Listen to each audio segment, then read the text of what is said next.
3-0 জিতাটা অনেক বড় একটা অ্যাচিভমেন্ট হবে। তো যারাই বেস্ট আছে তাদেরকেই খেলানো উচিত। তারা হচ্ছে প্রেসারে আউট হয়ে যাচ্ছে, প্রেসারে একটা ভুল শট খেলে আউট হয়ে যাচ্ছে।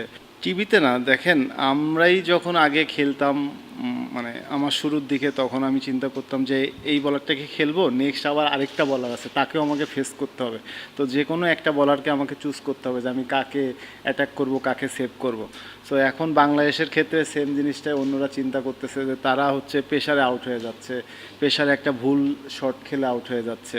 সো এটা খুবই দেখতেও যেমন ভালো লাগে, নিজের কাছে ভালো একটা ফিল হয় যে না, আমরা নেক্সট এখন তাসকিন মুস্তাফিজ বল করছে, থার্ডে চেঞ্জিংয়ে রানা আসতেছে। সো ওই রকম একটা অভাব থাকে না যে না আবার যখন রানা একটা দিনে একটু উইকেট কম পাচ্ছে সেদিনকে মুস্তাফিজ নিয়ে নিচ্ছে। এটা খুব একটা হেলদি একটা জিনিস আছে যে টিমের মধ্যে খুব ভালো একটা সিচুয়েশন যাচ্ছে যে আজকে রানা নিচ্ছে, কালকে মুস্তাফিজ নিচ্ছে, পরের দিন তাসকিন নিচ্ছে।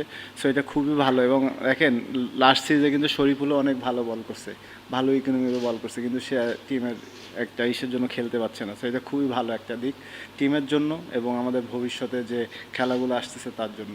এক লাইটেই নিশ্চিন্তে চলে দিনের পর দিন। Walton emergency bulb, the best emergency bulb. না দেখেন, একটা জিনিস সিচুয়েশন থাকে এমন যে আমরা যদি চিন্তা করতাম যে অল্প রান, আমরা একটু সময় নিয়ে ব্যাটিং করি, আমরা যদি ওইখানে আরেকটা উইকেট ফল করতাম তাহলে কিন্তু খেলা তাদের সাইডে চলে যেত। সো আমরা ওই সুযোগটাই দেইনি। তারা আপনার একটা জিনিস খেয়াল করে দেখবেন, তারা মেন বলারগুলো একসাথে 4-5 ওভার পর্যন্ত বল করে গেছে যে বিকজ অফ উইকেট নেওয়ার জন্য। সো আমার আর শান্তর প্ল্যান ছিল এরকম যে মেন দুই বলারকে আমরা উইকেট না দিয়ে কতটুকু মিনিমাইজ করে আমরা বাউন্ডারিজ বা রানটা নিয়ে নিতে পারি। তো ওইটাই একটা প্ল্যান ছিল। এবং এবং এমন না তাদেরকে বুঝতে দেওয়ার যে কোনো উপায় আছে যে আমরা স্লো খেলে খেলা ইনিংসটা বিল্ড আপ লম্বা করার চেষ্টা করব। জাস্ট পজিটিভ থেকে কিভাবে রানটা নেওয়া যায়, ওইটা একটা প্ল্যান ছিল। অবশ্যই যেত, কিন্তু আমি যে সময় খেলেছি, হ্যাঁ হয়তোবা আমি 50-এর পরে গেলে হয়তোবা এই কথাটা নাও আসতে পারতো, কিন্তু আমি চিন্তা করেছিলাম যে আমি যে শটটা খেলছি আমি ওই শটটাতে আমার সাকসেস রেট বেশি, এই জন্য আমার কাছে মনে হয়েছে এই সময় আমি খেলেছি। হ্যাঁ আমি সাকসেস হই নাই, এটা ঠিক। আবার যদি চিন্তা করি যে না আমি 50 করার পরে মারতাম, সেটাও হতো, কিন্তু আমার কাছে ওই সময়টা মনে হয়েছিল যে আমি এটা দিয়ে খেলি, সাকসেস হলে হয়তো বা আমার কাছে ভালো লাগতো, এখন খারাপ হয়েছে, আমার কাছে নেগেটিভ হয়ে গেছে। সো আমি চাইবো পরবর্তীতেও যদি আসে আমি নিজেকে এই শটটাতে ব্যাক করব।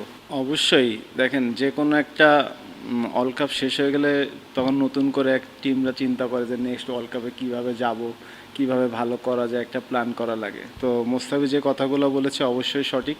বড় টিম হতে গেলে এগুলো করতেই হবে, তা না হলে আর আপনি যদি আইসিসি ইভেন্টে ভালো না করেন বা বড় কোনো ইভেন্টে ভালো না করেন, ওইভাবে টিমকেও মানে কাউন্ট করে না। সো আমরাও চাচ্ছি যে আমরা যেন একটা টিম হয়ে একটা যে কোনো বড় টুর্নামেন্টে এমন কিছু করতে যাই যেন আমরা টিমকে অনেক বড় উচ্চ পর্যায়ে নিয়ে যেতে পারি।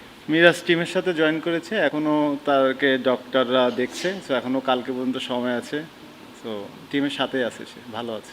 না অবশ্যই না খেললে তো একটা আলাদা রকম মাইন্ডসেট থাকে, আর খেললে একটা আলাদা মাইন্ডসেট থাকে। তো মাইন্ডসেট এমন ছিল যে যখনই সুযোগ আসবে তখনই নিজেকে প্রুভ করতে হবে, নিজেকে আবার নতুন করে তৈরি করতে হবে। সো সেই তৈরি করার জন্য বাকি যে সময়গুলো প্র্যাকটিসে ছিল ওইগুলোতে মাইন্ডসেট করেছিলাম যে কিভাবে আমার কোন জায়গাগুলো ফল্ট আছে ওইগুলো নিয়ে কাজ করা এবং নিজেকে আরও স্ট্রং করা। এটা ম্যানেজমেন্টের। তারপরেও বলবো আমার দিক থেকে যদি জিজ্ঞাসা করেন বলবো যে না করা যায় বেটার, কারণ অনেক বড় টিমের সাথে আমরা খেলছি। সো 3-0 জিতাটা অনেক বড় একটা অ্যাচিভমেন্ট হবে। তো যারাই বেস্ট আছে তাদেরকেই খেলানো উচিত। এটা আমার সাথে ডিসকাশন হয় না ভাই। সো এটা ক্যাপ্টেন কোচরা বলতে পারবে। Thank you. For more updates, subscribe to our YouTube channel and click on the bell icon. Follow us on Facebook and Instagram. Download T Sports app to enjoy exciting games and highlights. Visit tsports.com.